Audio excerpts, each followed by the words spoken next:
Oi, gente! Sejam bem-vindos a mais uma aula de geografia.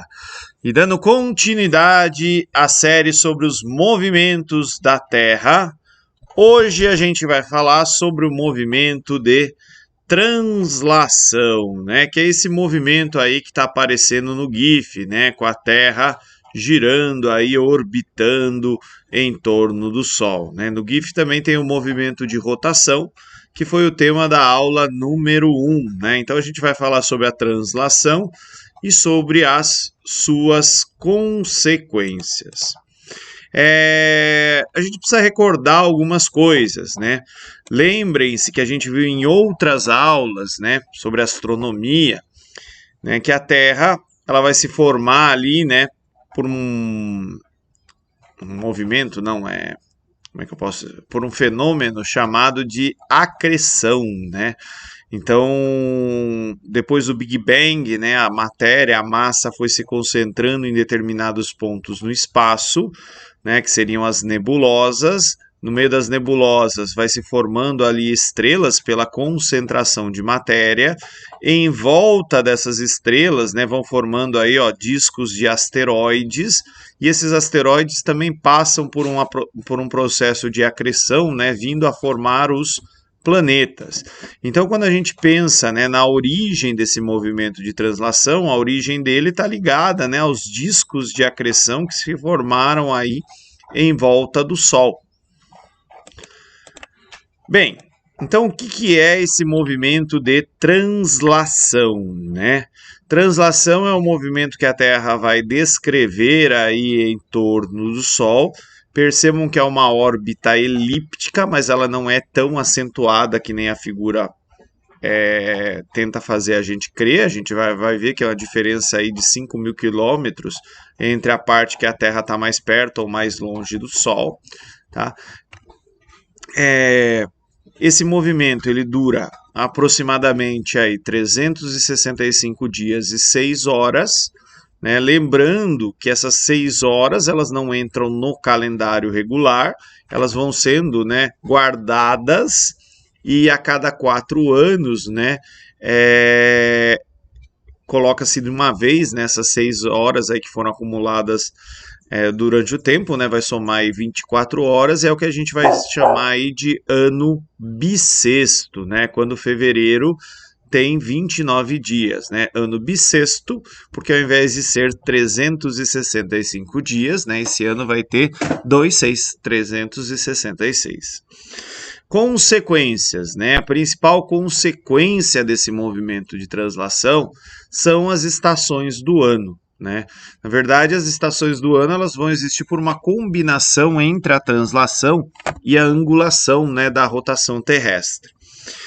E essa alternância de estações do ano ela vai criar para a gente, né, a sensação de passagem do tempo longa, né, através das mudanças nas paisagens que as estações vão causando, um período mais seco, um período mais chuvoso, mais frio, mais quente, né, as pessoas, os indivíduos têm essa sensação de passagem do tempo longa. Além disso, né, animais têm variações de comportamento ao longo das estações do ano, né, migração, hibernação, e ciclo reprodutivo, que é o ciclo estral que eu coloquei aqui. Mas a gente vai falar um pouquinho de cada coisa. Bem, então para começar, né, essa figura aqui ela é bem legal porque ela mostra, né, a órbita, né, que a Terra faz em torno do Sol. Notem a distância, né, como eu falei, é de 5.000 quilômetros, não é tão diferente aí, né, como a própria figura às vezes faz a crer, né, porque se a gente olhar a figura, onde ela está mais próxima, né, é nesse ponto, não nesse daqui, né, mas de qualquer forma, né, aqui vocês estão vendo, né, em ângulos retos as datas, né, que as estações do ano, né, elas vão começar. Eu gostei bastante que marca isso, né, como se a Terra anda 90 graus, uma estação, mais 90 graus, outra estação, e por aí vai, né. O momento que a Terra está mais perto do Sol é o perifélio, e o momento que a Terra está mais distante do Sol, né, é o afélio. E aí, né, nessa órbita que a Terra está descrevendo em torno do Sol, quando ela está mais perto do Sol, a velocidade é maior aqui na translação. Quando ela está mais longe do Sol, nesse ponto aqui, ela vai mais devagar, tá? Por conta da influência da gravidade. Aqui a influência da gravidade do Sol é maior, aqui a influência da gravidade do Sol é menor. Bem, translação do ano, né? Como eu disse no comecinho, ela vai ser resultado dessa combinação entre a inclinação do eixo de rotação, né, mais o movimento de translação. Então, eu peguei vários GIFs, tá? Porque entender isso é um pouquinho complicado, né? Vocês estão vendo aqui, né? O GIF ele está pondo o Sol numa posição fixa, o que acaba também tornando um pouquinho difícil, mas se vocês olharem aqui em cima, ele está mostrando, né, em que ponto, né, estaria da relação Sol e Terra dessa órbita, tá? Então percebam, né, que existe o movimento aí, né, de translação da órbita que a Terra vai fazer ao longo da translação em torno do Sol, ela vai passar aí por 3 marcos, né? Esses marcos são respectivamente o Trópico de Câncer aqui em cima, a linha do Equador e o Trópico de Capricórnio, né? Então, quando o Sol chega aqui em cima, que nem ele vai chegar agora no Trópico de Câncer, né, vai ser o início do verão do hemisfério norte e automaticamente início do inverno no hemisfério sul. Quando passa pelo Equador, né, o início aí das estações intermediárias, né? É sempre inversa, né? Se é primavera no hemisfério norte, é outono no hemisfério sul. Se é outono no hemisfério norte, é primavera no hemisfério sul, tá? Além disso, né, esses dias, né, que são os dias das estações do ano, também são dias de alguns fenômenos ligados à luminosidade, né, a duração de horas de luz na superfície terrestre. Então, quando, né, o Sol chegou aqui no Trópico de Câncer, inicia o verão no hemisfério norte, também é o dia de solstício de verão no hemisfério norte, vai ser o dia com maior horas de luz no hemisfério norte. Em oposição, vai ser o dia com menor quantidade de luz no hemisfério sul, né? Vai ser o solstício de inverno no hemisfério sul. Depois, né, 6 meses depois, quando tiver aqui embaixo, né, quando o Sol chegar aqui no Trópico de Capricórnio, né, vai ser o contrário. Vai ser o solstício de verão no hemisfério sul e o solstício de inverno no hemisfério norte. Percebam que 2 vezes por ano, né, o Sol passa aqui pelo Equador para iniciar as estações intermediárias, e nesses dias, né, é dia de equinócio, 12 horas de luz, 12 horas de escuridão no planeta. Aqui eu peguei mais alguns GIFs, né, para vocês visualizarem. Esse daqui é bem legal, só que ele não mostra a figura inteira, né, mas a gente consegue visualizar o momento de equinócio, verão no hemisfério sul, outro equinócio, estação intermediária, verão no hemisfério norte, equinócio, né, ou outono no hemisfério norte, e por aí vai. Aqui também, né, é a mesma coisa de uma outra forma, né? Então, olhando aqui, ó, raios solares incidindo na Terra. Quando é verão no hemisfério norte, percebam que o hemisfério norte tem maior incidência de raios de sol do que o hemisfério sul, em função da posição pela inclinação. 6 meses depois, acontece algo diferente. Vai ser o hemisfério sul que vai receber mais raios solares e o hemisfério norte que recebe menos raios solares. Essa variação na incidência do Sol na superfície do planeta é o que vai marcar as principais, né, linhas de latitude. Então, o Trópico de Câncer, né, o ponto máximo que o Sol vai chegar ali né, indo na direção do norte. Linha do Equador é o lugar onde ele passa ali 2 vezes por ano, né, e vai ser aquele dia de equinócio, né, e Trópico de Câncer, o ponto máximo que ele chega aqui, Trópico de Capricórnio, desculpa, o ponto máximo que ele chega aqui no hemisfério sul. Aqui, ó, outra visão das linhas de latitude, né, e além, né, dos trópicos e da linha do Equador, Círculo Polar Ártico e Círculo Polar Antártico. Os círculos polares, como vocês podem ver, seja numa posição ou na outra, ó, tá vendo que a inclinação ela tá diferente, né, indicando aqui uma diferença de 6 meses. Então, eles têm também a ver com os lugares, ó, que vai ter luminosidade. Percebam, ó, que essa face aqui no verão, no hemisfério norte, ó, fica tudo iluminado dentro do círculo polar ártico. E aqui, ó, fica quase que tudo escuro dentro do círculo polar antártico. Se eu for olhar aqui, ó, num outro intervalo de tempo, é aqui que está iluminado e lá em cima que está escuro, tá? E aqui embaixo uma representação de como seria no dia de equinócio. Bem, essa incidência solar, além de determinar essas linhas de latitude, elas são importantes para determinar aquilo que a gente chama de zonas climáticas da Terra, né? Eu peguei aqui o mapa, né? Seja no mapa do lado esquerdo ou no mapa do lado direito, a gente consegue entender isso um pouquinho melhor. Então, entre o Trópico de Câncer e o Trópico de Capricórnio, né, está chamada zona tropical. Né? Do Trópico de Câncer até o Círculo Polar Ártico e do Trópico de Capricórnio até o Círculo Polar Antártico, a zona temperada, pode ser a do norte ou do sul. Né? E dentro dos círculos polares, as regiões polares.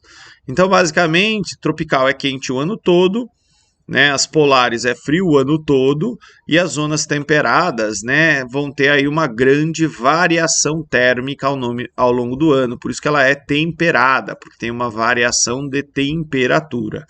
E aqui, ó, são as temperaturas médias em cada uma dessas regiões do globo.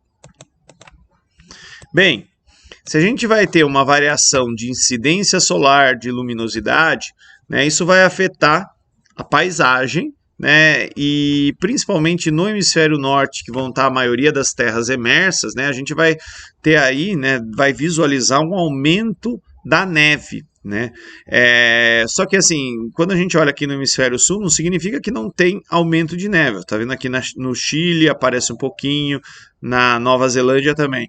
É que os mapas, né, essas imagens, elas não costumam mostrar camada de neve no mar, tá? De gelo aí boiando, né, a banquisa aqui da Antártida, mas ela aumenta no inverno, tá? Ao longo das diferentes estações do ano, principalmente na zona temperada, a paisagem, né, ela muda bastante. E na zona temperada é bem legal porque isso fica bem marcadinho, né? Então aqui nessa primeira imagem é primavera, tem os pontinhos amarelinhos aqui. Na segunda imagem, verão, outono e na terceira imagem, inverno, né? E se a paisagem muda, né, muda também o comportamento dos animais que vivem nessa paisagem. Tem estações do ano que vai ter mais alimento, tem estações do ano que vai ter menos alimento. Então os animais eles podem migrar de um lugar para o outro, né? Aqui eu peguei uma imagem tentando simbolizar a grande migração do Serengeti na África, tá? Tem animais como os ursos que hibernam, né? O meu jabuti também. Ele some, né? Em outubro vai aparecer ali, finalzinho de agosto, começo de setembro, ele aparece de novo aqui em casa. E tem alguns animais, né, que se reproduzem dependendo da estação. É o que a gente chama de ciclo estral, né, que tem a ver aí com o estrógeno, né, que é um hormônio. Aqui eu deixei alguns exercícios, né, para vocês fazerem, tá?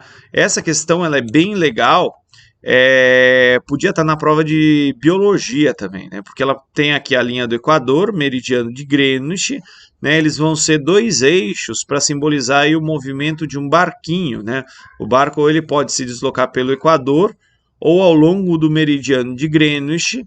Dentro desse barquinho tem 2 plantinhas, né, que são uma do Pará e outra aqui, acho que do Gabão, né? Mas as duas são da região equatorial, têm a mesma eficiência fotossintética, né? Fazem fotossíntese da mesma parte, e o barquinho está exatamente aqui onde o meridiano de Greenwich e a linha do Equador se encontram, né? E aí ele pergunta o seguinte: com relação à eficiência fotossintética das plantas em relação àquela do ponto de origem, e considerando apenas a variação da incidência dos raios solares, é correto afirmar que a eficiência de fotossíntese de ambas as plantas não irá se alterar quando o botânico navegar para maiores latitudes em qualquer sentido. Não, porque vai mudar a luminosidade e isso vai afetar. Letra B. A planta do Pará apresentará maior eficiência fotossintética e a do Gabão não, porque elas têm a mesma origem aí, elas vêm de uma mesma latitude. Letra C, a planta do Pará, isso também está mostrando diferença entre as plantas, não faz sentido. E letra D, ambas as plantas manterão aproximadamente a mesma eficiência fotossintética se o botânico navegar para maiores longitudes, tanto no leste quanto no oeste. Bem, se eles ficar aqui só continuar na linha do Equador, vai ficar tudo a mesma coisa para as plantas, né? E ele diz assim: ambas as plantas terão eficiência fotossintética se ele navegar para maiores latitudes ao norte, mas se ele navegar para o sul vai diminuir. Não, porque a incidência de luz, né? Ele não está falando aqui se é verão ou inverno, né? Ah, tá assim, ó, mês de dezembro, não, né? Porque mês de dezembro no hemisfério sul vai ser verão, então teoricamente teria mais luz no hemisfério sul. É a letra D de dado. E aqui, né, mais dois exercícios, né? Esse daqui do Enem é bem legal, que ele fala, né, pessoas em São Paulo, no dia 21, 22 de dezembro, vão projetar no chão ao meio-dia uma sombra perpendicular ao seu eixo, né? É a letra A. A cidade de São Paulo é cortada pelo Trópico de Capricórnio e nesse dia, né, o Sol vai estar exatamente ali em cima do Trópico de Capricórnio. E na cidade de Macapá, ela é cortada pela linha do Equador, né? Então é letra C de cebola. E é isso, gente. Muito obrigado pela atenção de todos. Tchau, tchau!